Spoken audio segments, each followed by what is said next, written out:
Ferndale Lunch and Learn meeting to order. Ask Nicole to take roll call, please. Bodie, Yes, here. Cacciatore, Here. Carberry Montgomery, Here. Kroll, Here. Rosendahl. Here. Thank you. All right, is there a motion to approve the agenda? So moved. Second. Rosendahl, second by Bodie. Discussion, roll call.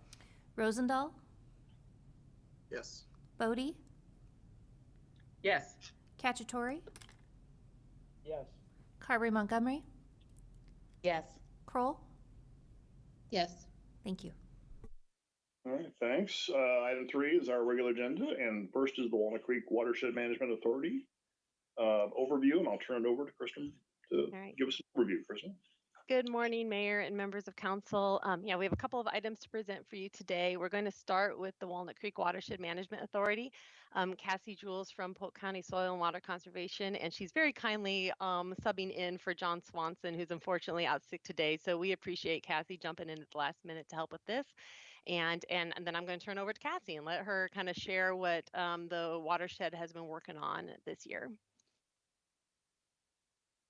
Hello, I'm Cassie Druhl, and I'm a Water Resources Outreach Coordinator with Polk County. I also shared this meeting link with Jennifer Welch, who is with the Soil and Water Conservation District as an urban conservationist. So she's going to help facilitate this presentation, also help answer questions that I can't. My supervisor, John Swanson, is the Water Resources Supervisor Project Manager for 3 of the watershed management authorities in Polk County, which includes Walnut Creek. And so we have been working for the last year or so on a 5-year implementation plan for the Walnut Creek Watershed Management Authority. And the Walnut Creek Watershed Management Authority already has a watershed management plan that was developed, I believe, in 2015. But as you can probably guess, over 10 years, a lot of those goals that were laid out in that plan have either been completed or priorities or situations have changed with the communities that are part of that. And so Polk County, who coordinates the watershed management authorities, hired a consultant to basically create an amendment or an addition to the watershed management plan to plan out the next 5 years. So we can work on some goals for improving water quality and water quantity problems, and also just help, general awareness about educating the residents about what it means to live in a watershed and the effects that we can have on it. So I do have a PowerPoint presentation, so I'm going to go ahead and start sharing that.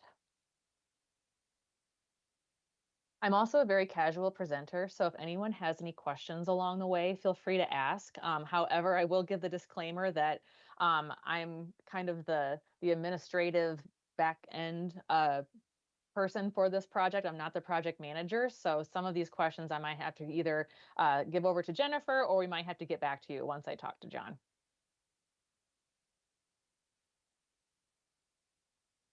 All right, so I'm going to go ahead and start presenting.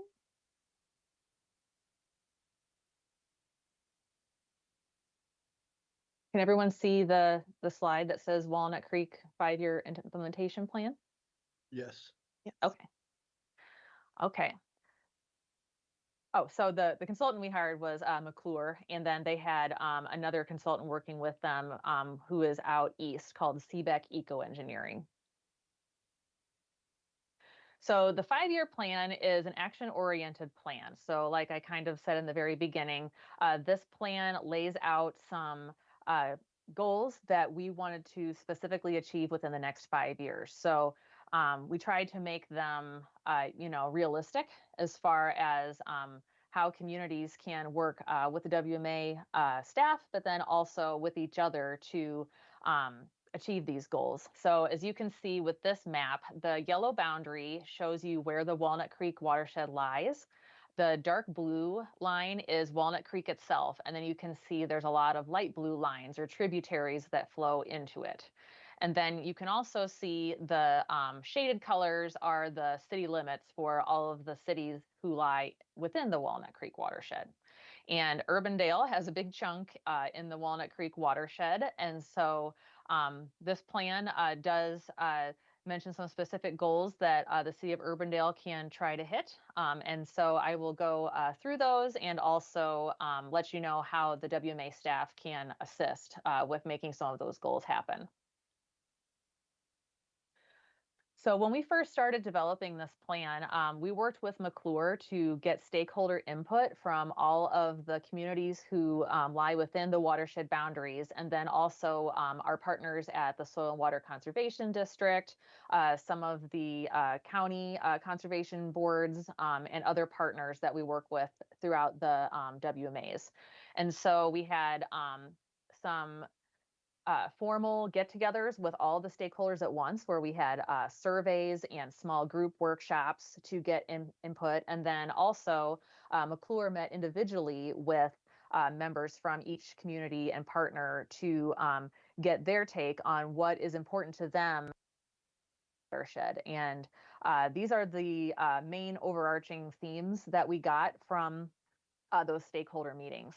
So we wanted to be able to share our successes with member communities, a way to get communities talking to each other about what they're doing in the watershed and how they can possibly, work together to do projects, or even just take those goals and, replicate them in their community.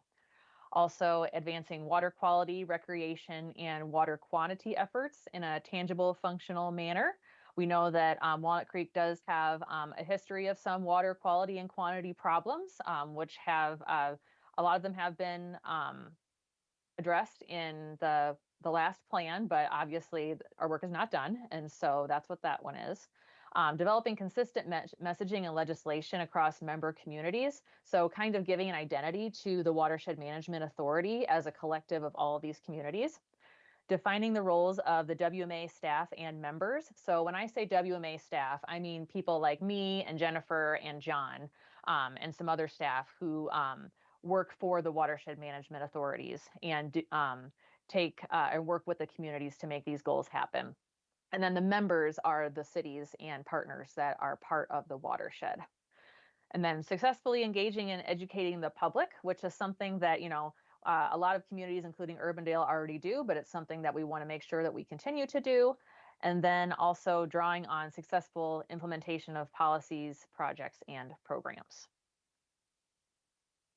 So this plan is defined but not prescriptive. And what we mean by that is that we came up with 5 general goals to kind of steer the direction of where we want to go in the next 5 years. And when I say we, I mean not only the cities within the watershed, but also the WMA staff. Like, what can we do beyond jurisdictional boundaries in the upper portions of the watershed to help manage some of these goals as well?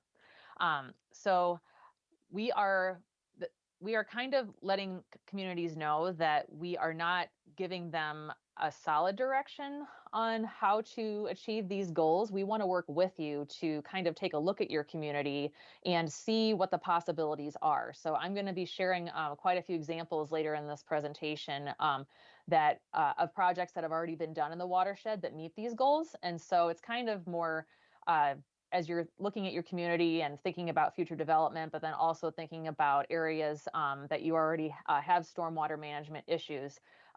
This might give you some a different way to think beyond traditional stormwater management. So the first goal is to hold water on the landscape. So that means finding practices that can hold water and basically slow it down and absorb it into the landscape so that we don't have as many water quality and flooding problems.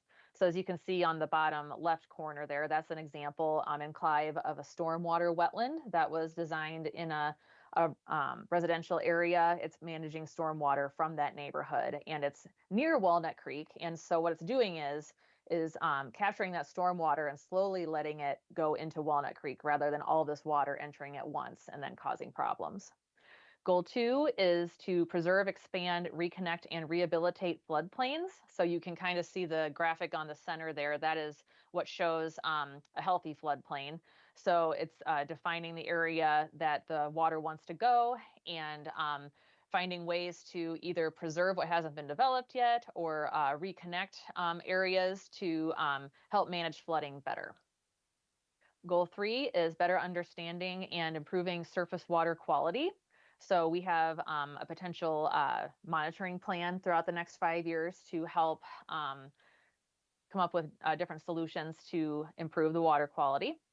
Goal 4 is regional collaboration and awareness. So a lot of that has to do with communities talking to each other and also the education programs that we're already doing. And then goal 5 is sustained implementation through monitoring and reporting. So that is, once again, communities talking to each other, also the WMA doing regular check-ins with each other to see how we are achieving these goals. So working together to achieve these goals. Like I mentioned before, one of the things that feedback that we got from our stakeholder meetings was we wanted to make sure that there's clear definitions for what the WMA staff or coordinators can do to achieve these, cities can do to achieve these goals.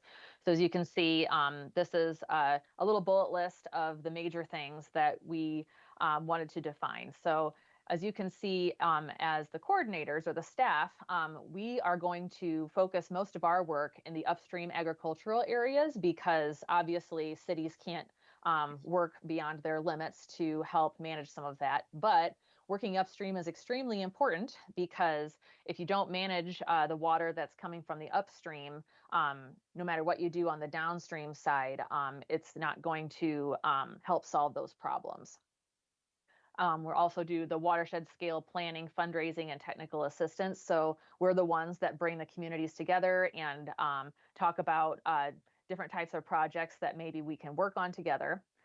Regional watershed programming. So examples of that are, if you are familiar with the RAIN campaign that I manage through Polk County about advertising the different types of residential projects that people can do, like rain barrels and rain gardens. Also, we recently brought back the Walnut Creek Watershed Festival, where we have an outdoor area with booths for the different communities and also the different partners to share and highlight what they're doing in the watershed. It's a public festival that we usually tack on to an existing festival, like a food truck day. And then regional policy development, so working together to help with consistent policies across the watersheds so that they all work in conjunction with each other. And then coordinating and procuring grant funding, which is something that we already do and that we'll continue to do in order to add funding for some of these projects. For the WMA members, which includes the city of Urbandale, we are hoping that you will find locations for potential projects within your jurisdictional boundaries. However, we can help you with that as well. Elected official education, which is what we're doing today with our Lunch and Learn. Local policy adoption and implementation, also meeting those MS4 requirements. Local rebate programs like the RAIN campaign and continuing to educate the public on what they can do to help the watershed. And then develop local plans and assessments to support this plan, such as the stormwater management plan. So once again, I will emphasize that the cities are not expected to take this plan that we have that we're going to deliver and say, good luck, see you in 5 years.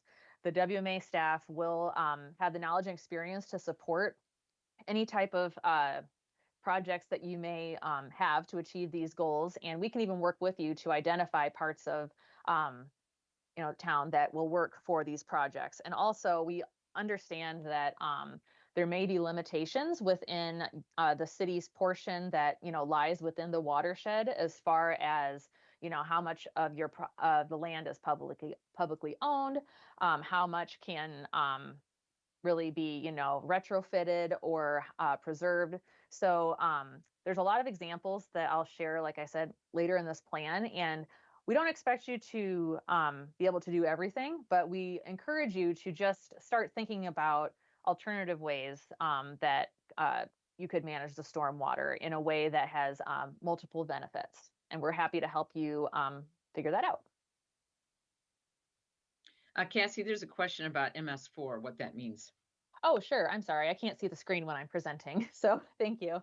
So MS4 is a permit that a lot of communities in central Iowa have with the DNR. It's a multiple storm sewer system, I believe, stormwater system or something like that. And basically, as far as how the city is laid out with sanitary sewer or wastewater separate from storm sewer, there's different requirements that if a community has that system laid out, that they have to meet for the DNR. And Jennifer, do you have any other elaboration on that? That's really as far as I know. Yeah, can you hear me? Yep. Okay. Yeah, sorry, my computer just decided to shut off at the same time as I was talking. Yeah, that's it. There's 6 minimum control measures. It deals with education and outreach and illicit discharge and erosion and sediment control and a number of things that the city does for permitting. And so that's, the part that you're already doing that is part of, the system that Kristen knows quite a bit more about too. Oh, yeah. Yeah, but Yeah, it's also something that has to be renewed every year, right? Or they have to prove that they're doing or meeting those requirements every year. Right. We do a fairly robust annual report every year. It's Yeah. probably pushing 200 pages that we submit to the DNR every year. And they are working on kind of updating the general permit for that. And so we are waiting our next round of meetings with the DNR once they figure out what they want in the next round of permits. And last I heard, they were starting with a couple of communities, but pretty much everyone who's needed to renew in the last few years has been in a holding pattern. So, but yeah, we are currently in compliance on all our MS4 requirements. Yep. And like I said, some of these projects that I mentioned will help you meet those requirements as well. So that's why we brought it up. I also forgot to mention that as far as WMA staff goes, we have a small team, but we do a lot. And the good news is that we are expanding our team because we have created a lot of work for ourselves happily. And so Polk County is about to get 2 new employees. We're going to have a watershed planner who is specifically going to be a person that can work with communities to identify locations for projects and help them get started with that. And then also we are hiring another specialist who is a surveyor and construction site manager. And then in Jennifer's organization, the Soil and Water Conservation District, they're currently working on hiring another urban conservationist that can help out with a variety of things, but specifically helping with residential engagement and helping them with different projects on their properties as far as, rain barrels, rain gardens, soil quality restoration, those types of things that individual residents can do on their lots to help manage water quality and quantity. So we are growing, and there'll be a lot of resources available to communities in order to get this plan moving forward. So this is the slide that I know that I have the least technical knowledge on, but I'll do my best to explain it. So these are the community-specific goals for Urbandale, as well as the total goals that we have for this plan. So like I mentioned, we have goal numbers that we'd like each city to strive for. However, we want each of these communities to develop their own specific implementation strategy on how to get there. This plan has these milestones that we'd like you to reach, but how you reach those is specific to your community. And so that's why we say this is a defined but not prescriptive plan. So when it comes to holding water on the landscape, these goals are based on a study in Milwaukee where there was a goal of capturing the equivalent of a ½ inch of rainfall on the entire watershed over a 20-year goal. And so for the whole Walnut Creek watershed, we have a goal of 50 acre feet per year, so a total of 250 acre feet. So what that means for the city of Urbandale is we have a goal of 5 acre feet per year. And that 38% is the percentage of urban footprint in the city of Urbandale within the Walnut Creek watershed. So that shows you the area that this 5 acre feet would hopefully be stored. And then floodplain improvements, the total goal is 350 acres, so 70 acres per year throughout the entire watershed. And then with the city of Urbandale, that's 16 acres. And then that 23%, once again, shows the area of the urban area in the city of Urbandale that could potentially have these floodplain improvements.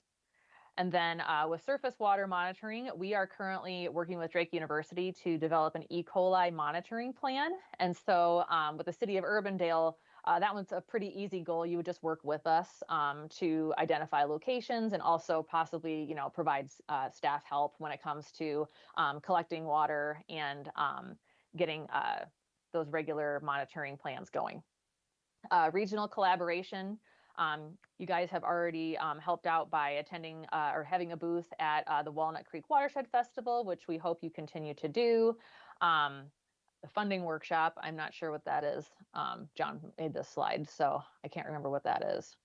But then also having the annual city council presentations like we are right now helps meet that goal. And then monitoring and reporting. So we have quarterly Watershed Management Authority meetings. And so every quarter, we're going to take a look at this plan and check in with each community and see how they're doing. And then the WMA staff will also check in and let everyone know how we're doing on our end. Any questions Cassie, about that so far? I've got a little bit of input that might be useful too. Okay. The Walnut plan didn't have the numeric goals that some of the other plans we had, and we found that kind of a limitation as we're looking at how to illustrate that we're making progress to our goals. And also as we're looking at, you know, obtaining funding, if we can illustrate how much of goals it helps to meet in the plan, it's been very helpful for us to be able to locate outside money to help with it. So, you know, numerically, as we're looking at some of these, that's one of the real benefits of, you know, taking a shot and putting some actual goals in there that you can actually count and talk about the, you know, how close you are to reaching them. And as you do that, then of course you're making the improvements as well. Right.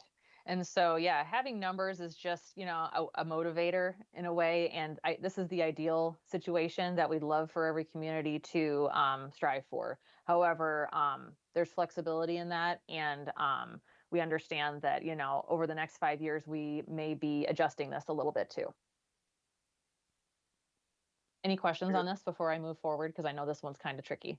Yeah, so with number one for holding water on the landscape, like you had mentioned like stormwater wetlands. Does that kind of fall into the same category as like dry detention basins and wet detention basins that we've got in some of the projects that come across our desk? It's possible. That is something that we are still working on defining.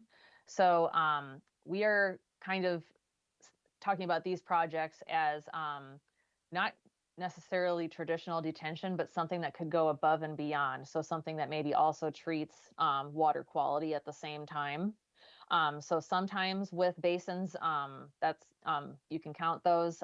We're still working through the details of that. We actually have a Watershed Management Authority meeting for Walnut on the 21st. And so we're working with McClure to further refine those before so we can share those with the cities at that time. And like I mentioned, I apologize.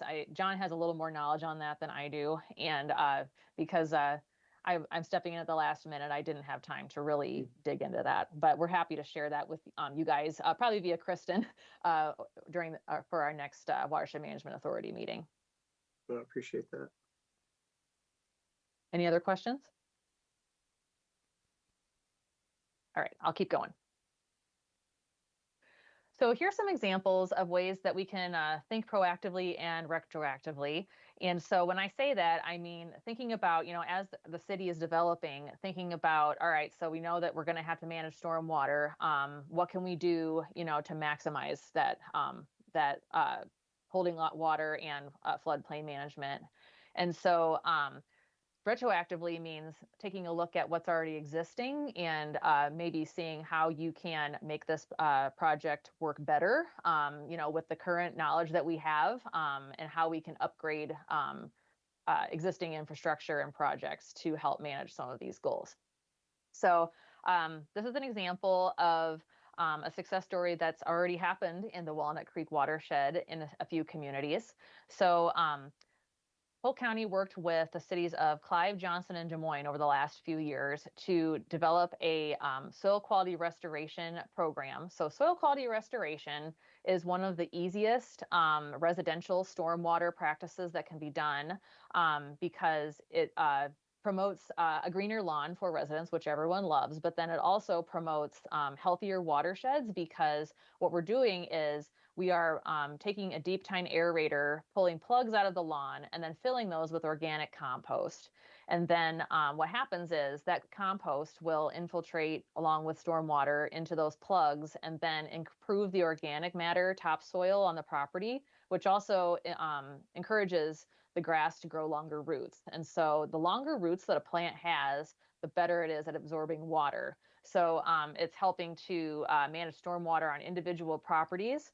However, we developed what we call a batch and build program. So soil quality restoration is already something that a lot of communities, I think including Urbandale, offer as part of your rain campaign stormwater rebate program. And so with that method, an individual person, if they wanted to have this done on their property, would hire their own contractor and then fill out an application with the city. And then once that project is done, they would submit their receipts to the city in order to get a reimbursement of however percent. Usually it's around 50% for that project. So it's a pretty cool thing. However, sometimes people don't get to the finish line because of the paperwork that's involved and also the planning that's involved with hiring a contractor, getting quotes, that sort of thing. So the batch and build program is something that Polk County developed in order to do a bunch of soil quality restorations in a city or a neighborhood at once and hire a single contractor. So instead, the city is the fiscal agent. So they're the ones that hire one contractor to do several yards.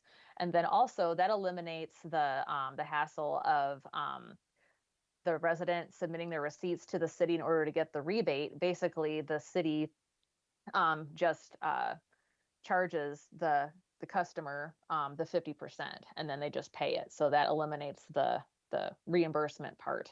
And then also the application process is usually a lot easier for residents to do this as well, because they don't have to worry about filling out the specifics of how this soil quality restoration is going to be applied, because the city already has that information from the contractor.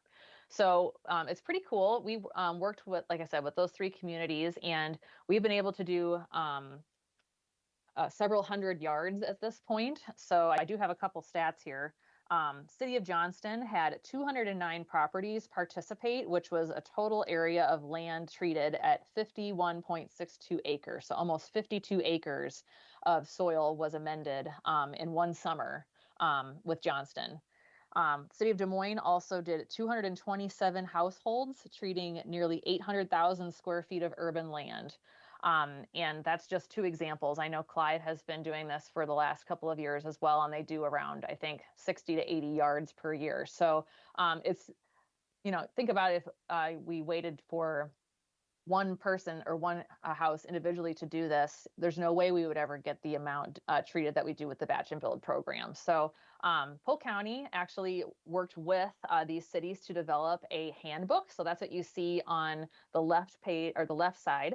That is a handbook that we developed for cities to use in order to implement a batch and build program. And also we are happy to assist any communities with administering this sort of program, because it's one of those things that takes a lot of planning on the back end, but then once you get going, it's pretty smooth and you can see immediate results and everyone is happy. And so if anyone's interested in learning more about that, we can always schedule a meeting. Cassie, what does that look like when the soil is treated? What's the process? So there's a deep tine aerator, which is not like an aerator you rent from Home Depot. This is a really heavy duty aerator that will pull plugs out of the lawn about 1 inch apart from each other. And each of those plugs is about 4 to 6 inches deep. And then after that, there's an even layer of compost that's spread over the entire area. And then within a couple of weeks or with the next rain, that compost will sink into the ground. A lot of contractors will also overseed on top of that compost. So basically the result is that customers will get a lusher, greener lawn. And then the reason that we consider this helping out on the watershed side is that if we can make our grass more efficient at soaking up storm water, then that reduces the stress on the storm sewer system. So is the lawn taken up? Nope, it's applied right on top of existing lawn. Okay, I got it. Thank you. Yep. Yep. And Councilmember Kroll asked about our requirements for reimbursement. Right now, under the stormwater grant, we do require them to follow the guidelines for proper soil quality restoration from the Iowa Stormwater Management Manual. So you can't just go sprinkle a little bit of mulch on the lawn and call it good. You do have to do it properly. Our grant program, we try very hard to kind of minimize paperwork for the resident, and our stormwater technician works hard to talk with people and explain what we need. I think the Iowa Stormwater Management Manual does a really nice job of laying out what needs to be done. So a reputable contractor should be able to look at that and really understand. Had pretty good interest in this. I think 2023 was our biggest year. We had 15 people do the SQR. I don't have the numbers in front of me for this year, but I know I've seen a lot come across my desk for this year as well. So there certainly is an interest in that in Urbandale, and it's good to see people have been taking advantage of our grant program with that. Yeah. Thanks, Kristen. And also, because we've been doing these batch and build programs, we're actually getting more, we've heard about more contractors getting the equipment and experience in applying the soil quality restoration. So our the bids that we've had for these batch and build programs are getting more competitive. And so one thing I forgot to mention too is that it really brings the cost down for this service per resident when we batch and build them. So normally, if it's a one-off yard, the customer can plan from anywhere to 22 to 25 cents per square foot. But with some of the quotes that we've gotten from one contractor doing a bunch of yards, they can bring the cost down to, I think the lowest we've ever had was 11 cents a square foot. And so that helps save money in the long run for everyone as well. Kristen, quick question. What's our reimbursement policy related to this sort of program? So soil quality restoration, we have capped at $2,000 for a single family home, and that's 50% matching, just like our other stormwater grant. It does scale up if a commercial property wanted to do this. There is some additional funding available for that. I don't believe we've had any commercial properties request SQR yet, but that's our current threshold for it. And do we have a list of contractors or folks that we know do this work? Right. Yes. We maintain a list on our website, and again, we try obviously not to recommend any in particular, but to give people a list of names to call. So we do have a list of contractors for this and for our other grant practices on our website. Awesome. Thank you. Mm-hmm. All right. I'm going to go ahead and keep going, but I'm happy to answer any other questions as they come up. So here's another couple examples. So the picture on the left is in Urbandale. So you guys have already done a project that would help manage some of the goals in the plan. So let's see, I wrote this down. So there's oxbow restorations at Waterford Park off of 156th Street. And an oxbow is basically an old river channel that has since filled in as the river channel, moves and evolves. And so when you restore these oxbows, so these little curves in the creek that got cut off, it's not only helping improve water quality and quantity because you are helping hold extra water in those little sections. And also those plants can absorb, pollutants and excess nutrients. So you're helping with managing water quality, but you're also improving habitat because you can actually have fish in these as long as they're holding water continuously. And what's neat about the one at the Waterford Park is that there's also a bike path that goes around it. So it's a public amenity as well. And I also heard that it's part of a disc golf course. So it's an obstacle that can be used as part of that as well. On the left-hand side, we have a stormwater wetland that's in Grimes. And this is an example of an old detention basin in a residential area that was converted into a wetland that not only holds water on the landscape, also improves water quality, but also that added goal of regional collaboration and awareness. There's interpretive signage along the path, and you can see there's also a park there. So people are coming to this park to play, but then they also get the added benefit of the little dock that goes out to the stormwater wetland. And then there's interpretive signage along the way that explains why this is here and what it's doing for the health of the watershed. And also this is this wetland is capturing stormwater from urban areas surrounding it. It's a 52-acre area that drains into this wetland. Also, stream restoration. So there's different ways that a stream can be restored based on conditions and goals of the city. But also there's an official Iowa River Restoration Toolbox that's out there that helps to come up with alternatives to riprap. Riprap does have its place in certain situations, but there's alternatives as well to help give that stream bank restoration a more natural appearance. So as you can see in West Des Moines, they've planted some native prairie plants along their creek restoration, as well as regrading to make sure that they're restoring that floodplain so that it can handle more water and not jeopardize those properties that are nearby. And then also on the right there, you have a stream bank restoration in Clive that's protecting homes right on the other side of that gravel path as well. There's a little rocks there that act as ways to slow down that water. So it's holding back that water once again before it gets into the creek, and also preventing pollution, because having those rocks in there prevents the water from kicking up dirt on the bottom of the river or the creek and polluting the water downstream. And then these are some examples of native landscaping around the Walnut Creek watershed. So on the right or the left there is Johnston High School. And you can see their parking lot, and then there's a road. And then in the middle there are some swales that have been planted to native prairie plants.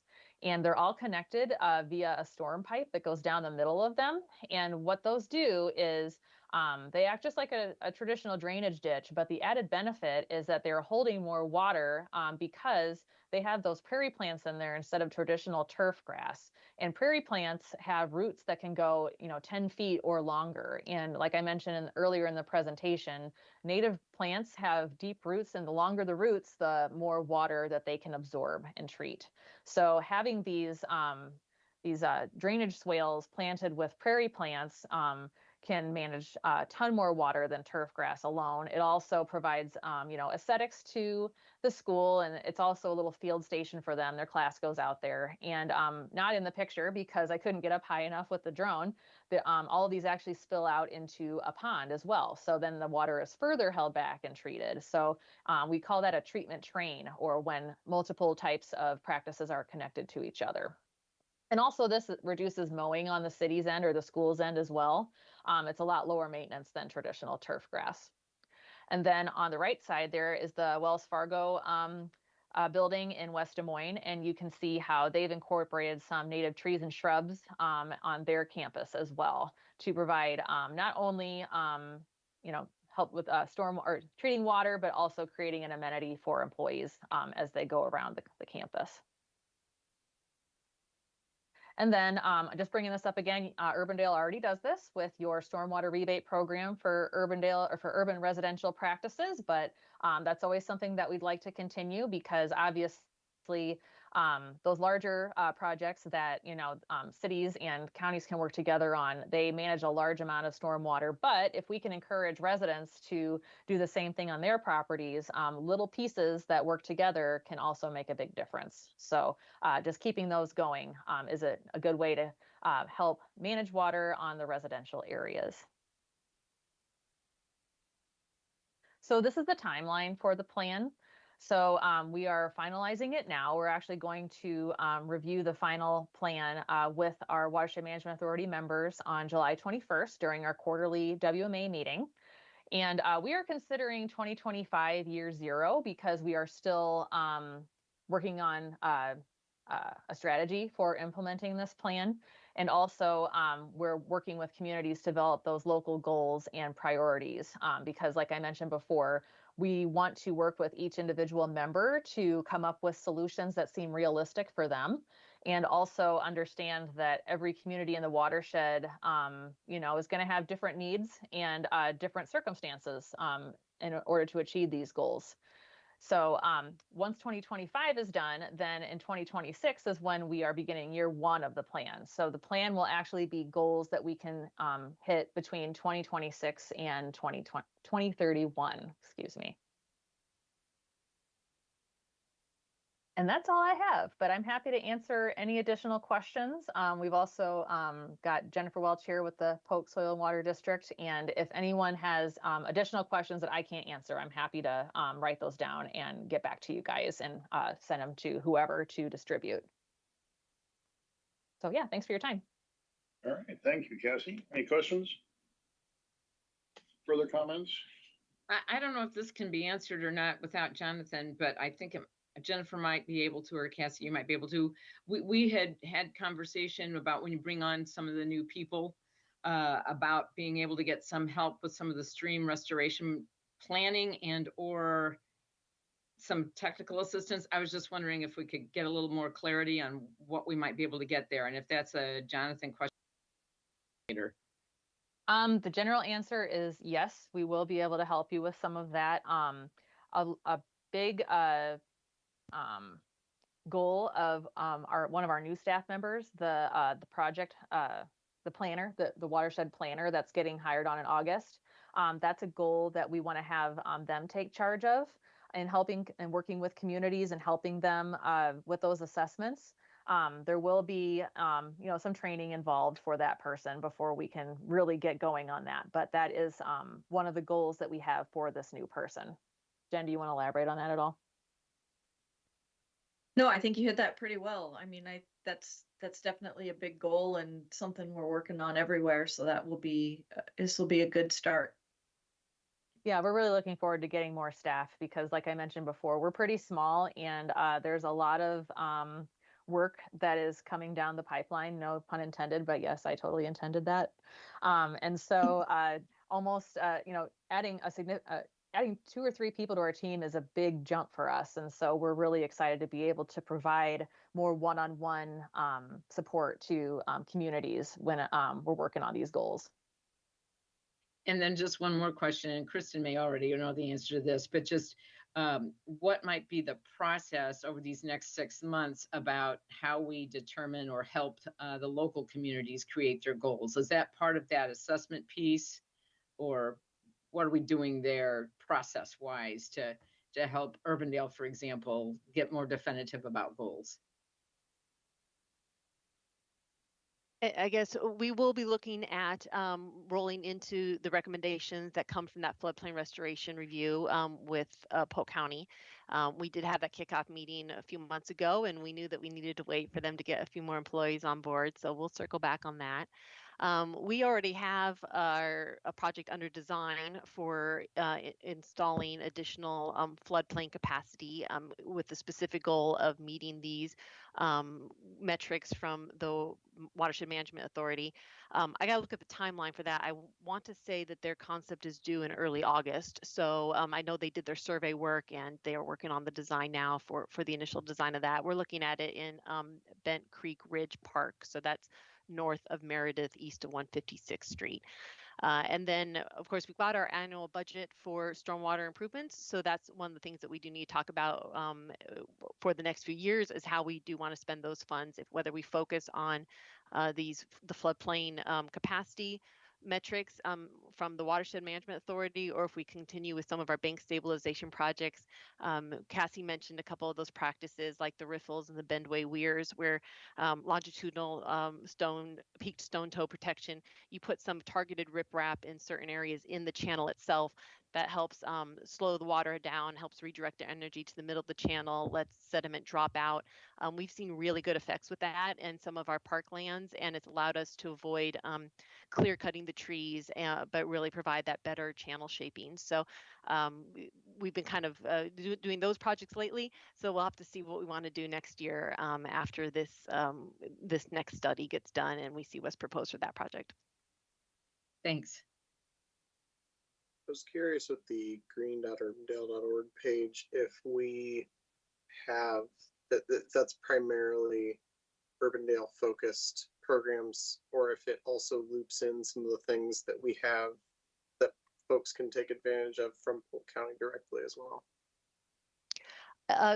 Derek put that page together. We could certainly circle back with him and see if there's some things to add to connect to those other resources. Sounds good.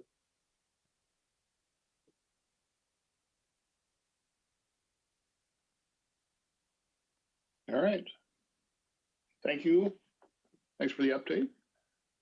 Great questions, great discussion.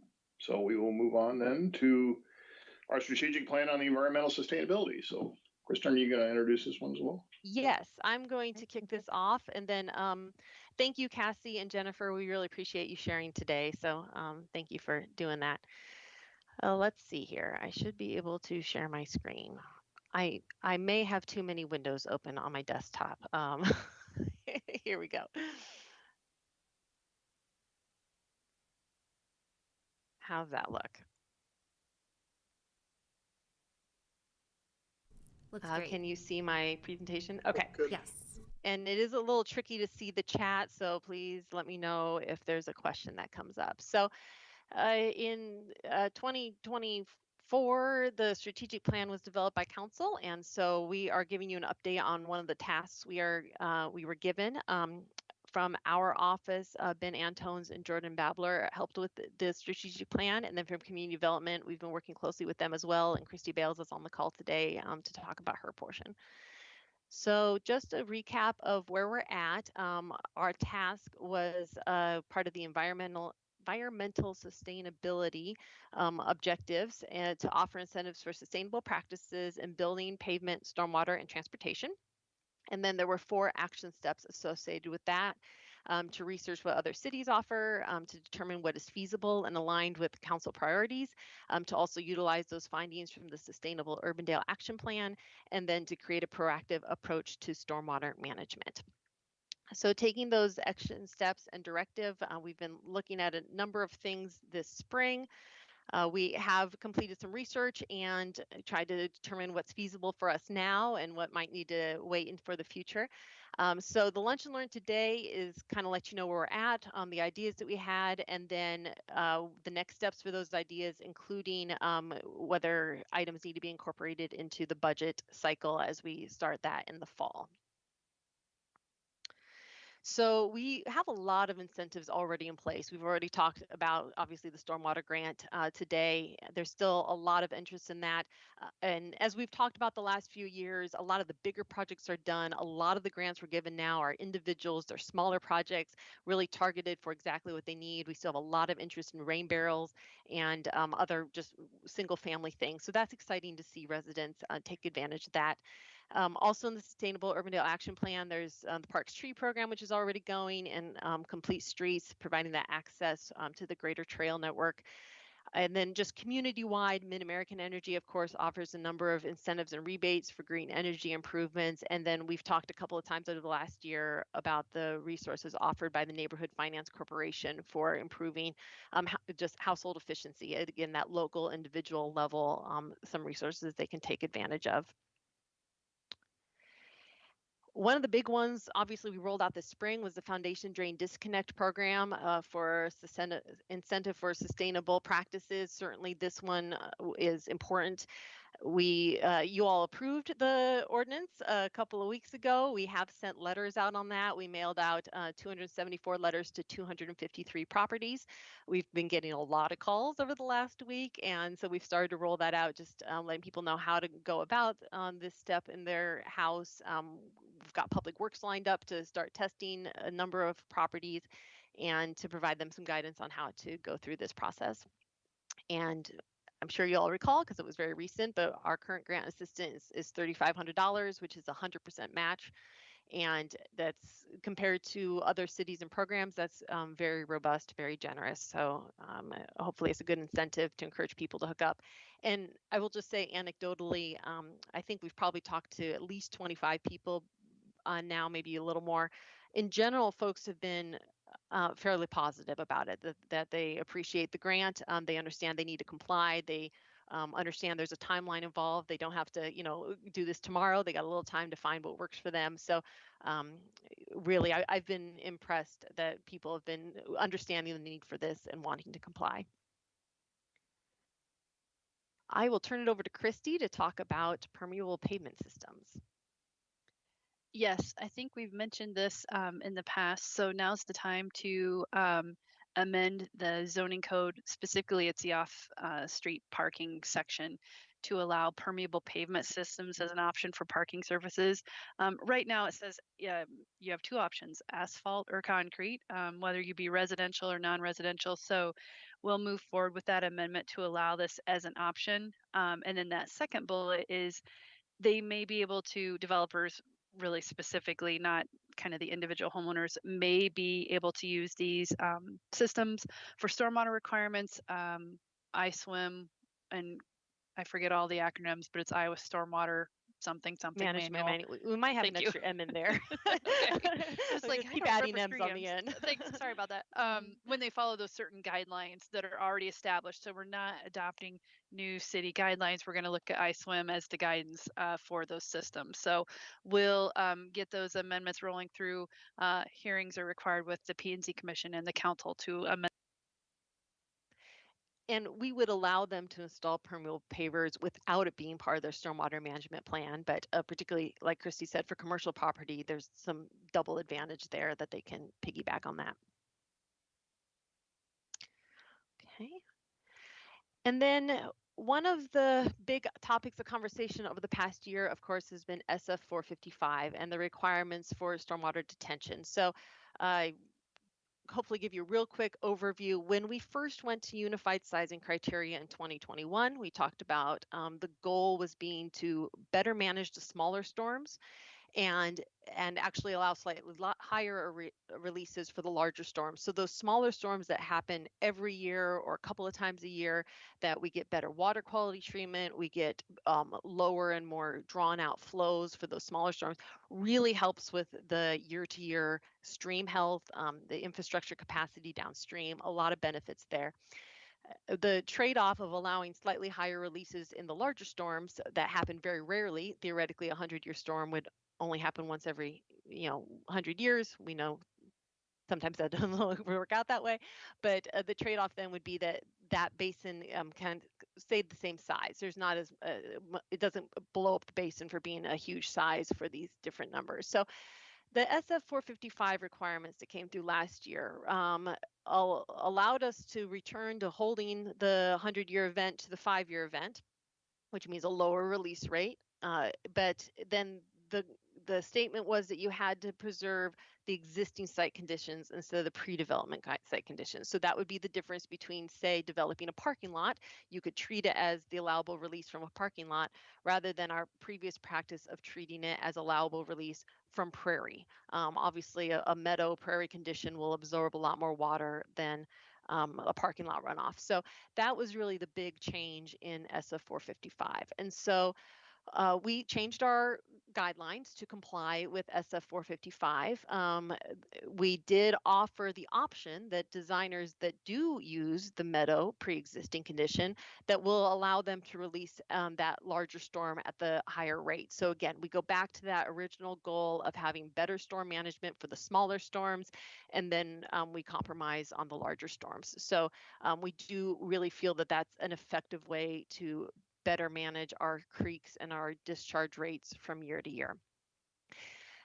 The question that has come up on this repeatedly is what's the cost between these two systems? And the basin size is a little bit bigger with full unified sizing criteria. Not a lot, but it is a little bit bigger. It also requires a little bit more complicated outlet. So there's some additional cost with the design and the construction of the outlet, and then there's some additional engineering costs for just the design of the system to make sure that you're kind of fine tuning that to get your best design. So I guess in our opinion, certainly other entities have different opinions, but in our opinion, there should not be a huge cost between these two design standards.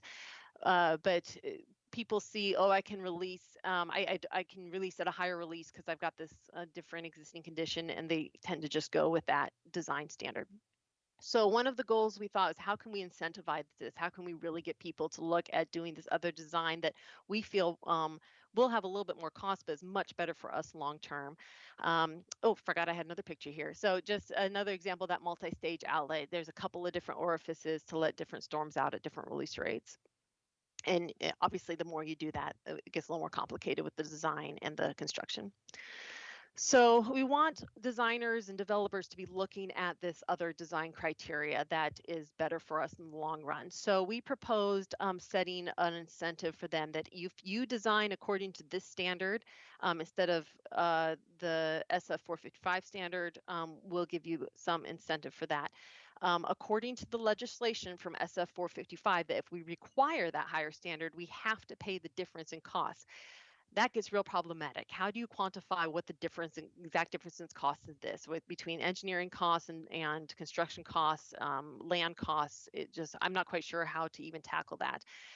This lets us provide some incentive. We're not requiring it, but if they want to do it, we'll give you a little bit of money to help cover that.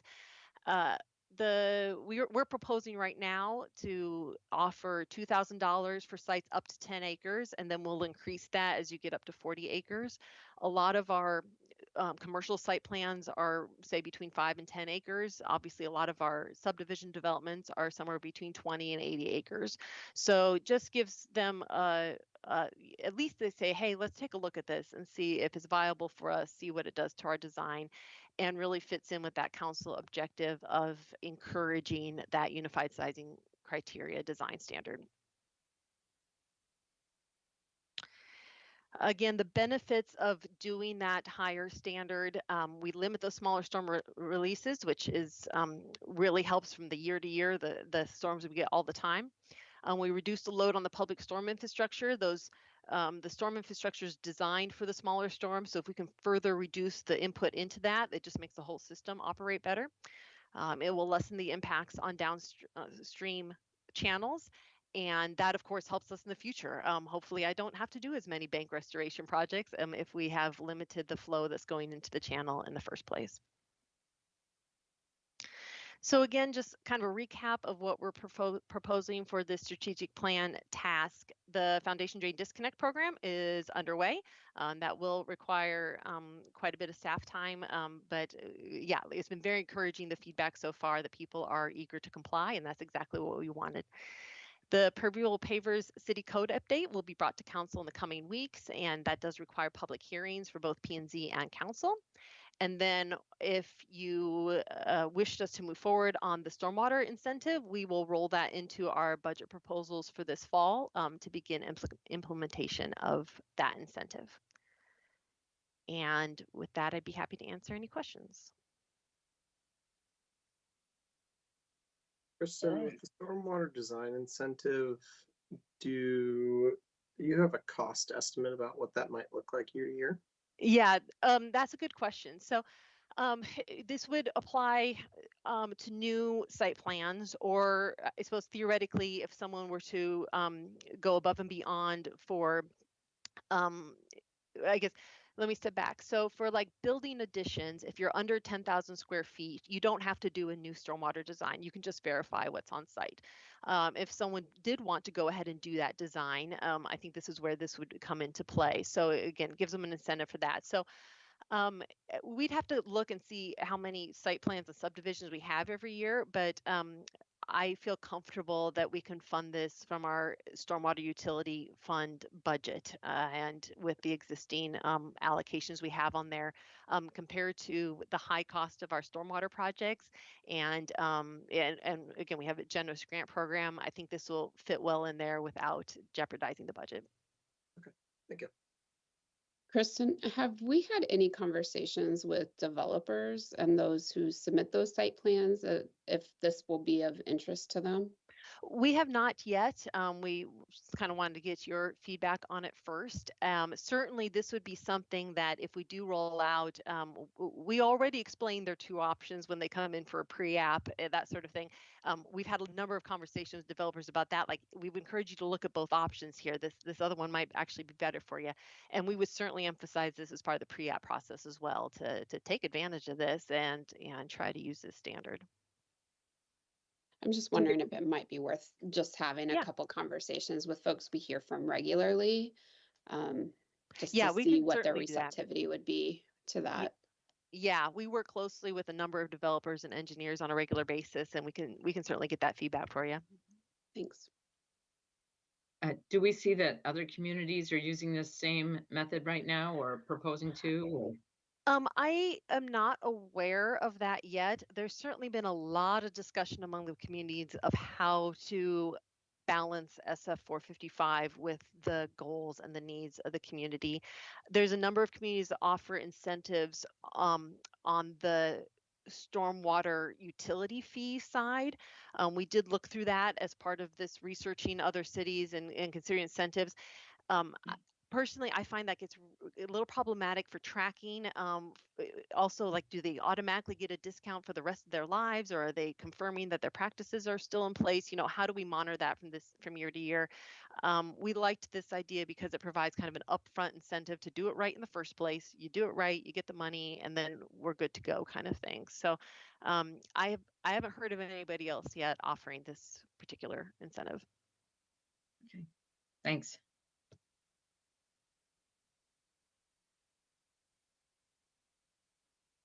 Right. Any further questions or comments? Well, I'm just thinking we might want to bring it up at one of those WMA meetings, Kristen, and see what people are thinking about it more metro-wide in the interest of the collaboration goal. Absolutely, yeah. I think that'd be great, yeah. I would anticipate a fair amount of plagiarism if we get something like this on the books, because the other cities are all scratching their heads trying to figure out how to deal with this. So I wouldn't be surprised if the other cities followed suit. And we've already had several plagiarism with our stormwater grant program. So we'll say imitation is the sincerest form of flattery, and we'll take it. Absolutely. Absolutely. All right, great work. Thank you, Kristen. Thank you. Any further questions or comments for the good of the order? If not, we're a little bit early. We get 12 minutes back in your day. So thanks, everybody, and have a great rest of your day. We're adjourned. Hey, everyone. Thanks. Thank you. Thanks. Thanks, everybody.